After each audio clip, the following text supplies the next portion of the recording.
Мұнай кен орындарын игеру және пайдалану кезіндегі басты міндет өнімді қабаттардан мұнайды барынша толық өндіру. Сондықтан қабатқа газ немесе ауа айдауда қабат қысымын қолдау арқылы мұнай бергіштікті көбейту әдістеріне жатады. Айдау үшін ілеспе мұнай газын немесе табиғи газды қолданады. Құрамында сазды материал көп кездесетін өнімді коллекторларға су айдау тиімсіз, себебі саз сумен қосылғанда кеңейіп, кеуектерді бітейді. Айдау ұңғымалары өте төмен сіңіру қабілетіне ие болып, суды арнайы өңдеуді және жоғары айдау қысымын талап етеді. Алайда дәл осы жағдайда құрғақ көмірсутекті газ немесе ауа айдау коллектор жыныстарымен өзара әсерлеспей біршама тиімді болады. Сыйымдылық пен қысым сияқты процестің техникалық қолайлы параметрлері қамтамасыз етіледі. Қабатқа газ не ауа айдау үшін қабаттың геологиялық құрылысы мен пішіні ескеріледі. Ол үшін сүйір құлау бұрышты, біртекті, жақсы өткізгіштікті, тұтқырлығы төмен мұнаймен қаныққан қабаттар қолайлы болып саналады. Әдетте газ айдау қабаттың көтеріңкі бөлігіне жасалып, кен орынды пайдаланудың газ арынды режиміне қолдау көрсетіледі. Бұл кезде қабат тік құлау бұрышты болып, қабаттың өткізгіштігі жоғары, ал қабаттағы мұнай төмен тұтқырлықты болғаны жақсы. Газ айдау қысымы қабат қысымынан 10-20%-ға артық болуы қажет. Газды бұрынғы мұнай ұңғылары немесе арнайы бұрғыланған ұңғылар арқылы айдайды. Қабатқа айдалатын газдың жалпы көлемі қабаттан ығыстырылған мұнай көлеміне тең болу керек. Егер кен орнында не оған жақын жерде қажетті газ көлемімен қамтамасыз ететін жоғары қысымды қуатты табиғи көзі болса, оны тиімді қолдануға болады. Бұл компрессорлық станциялар салу мен газ айдау энергиялық шығынына кететін күрделі салымды азайтады. Жұмыстық агент ретінде тек құрғақ көмірсутекті газ ғана емес, егер алынатын көзі болса, ауа мен көмірқышқыл газын да қолдануға болады. Көмірсутекті және көмірқышқыл газдарын пайдалану анағұрлым жақсырақ, өйткені олардың мұнайдағы жоғары ергіштігі қабаттағы газбен байланыста мұнайдың тұтқырлығының төмендеуіне және ығыстыру коэффициентінің жоғарылауына алып келеді. Сонымен қатар, таза көмірсутек және көмірқышқыл газын айдау өте қауіпсіз, ал ауа айдау кезінде көмірсутекпен жарылыс қаупі бар қоспалардың пайда болуы мүмкін.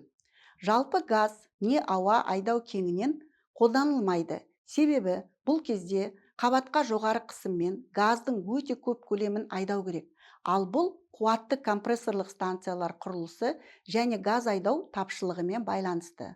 Сондықтан бұл әдіс сирек және игерудің соңғы сатысында қолданылады.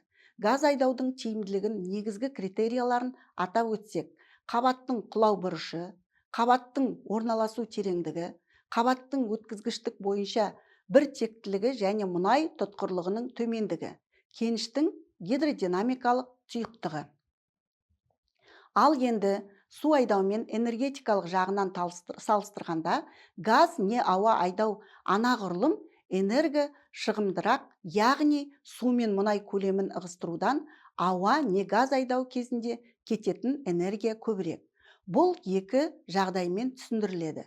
Бірінші, су айдау кезінде қажетті түптік қысым айдау ұңғысының сағасында су қысымымен және сондай-ақ су бағынының гидростатикалық қысымымен жасалады. Ал газ айдау кезінде оның тығыздығы судан төмен, сондықтан газ бағынаның гидростатикалық қысымы суға қарағанда 7-15 есе төмен, осылайша қажетті түп қысымын жасау үшін сағада қысымды жоғарылату керек. Бұл газды не ауаны қабатқа айдау энергиясының шығынын жоғарылатады. Екінші, газдың үлкен сығылу қасиетіне байланысты айдау кезінде оның алдын ала түп қысымына дейін сығу керек. Бұған көп энергия жұмсалады, ал су үшін сығу энергиясы нөлге тең. Сонымен қатар айдалған көмірсутек газының кейбір көлемі қабаттық мұнайда еріп кетеді де, бұдан айдалатын газдың көлемі жоғарылайды. Қабат қысымын ұстау мақсатында ғана керекті газ көлемі өндірілген мұнай, су, газдың қабат жағдайында ПТ келтірілген көлемдердің қосындысына тең деп аламыз. Мұнай және су көлемі шамалары мұнай және су үшін нақты берілген көлемдік коэффициентіне сәйкес анықталады және қосымша көлемдік коэффициенттері есептеледі. Дегенмен, өндірілген газ құрамында мұнайдан бөлінген газдың қандай да бір бөлігі болады. Онда газ көлемі, қабат қысымы мен температурасы жағдайында мұнайда газдың еруін есептегенде анықталады. Осыдан басқа әртүрлі газдың шығуы және қабатшалардың немесе қабат аймағында жұтылудың әсерінен мұнай алуға болмайтын жағдайлар туындауы мүмкін. Сондықтан дұрыстау коэффициенті енгізіледі. Егер айдалатын газ көлемі есептеу шамасынан үлкен болса, өндіруге қарағанда айдау көп болса, онда қабат қысымының өсуі жоғарылайды. Егер айдалатын газ көлемі есептеу шамасынан кіші болса, өндіруге қарағанда айдау көлемі аз болса, онда қабат қысымы баяу төмендейді. Егер айдалатын газ көлемі есептеу шамасына тең болса, қабат қысымы ағымдағы қалыпта тұрақталып қалады. Қабат қысымын қолдауға қажет компрессорларды осы айдалатын жалпы газ шағымына және саға қысымына сәйкестеп таңдайды.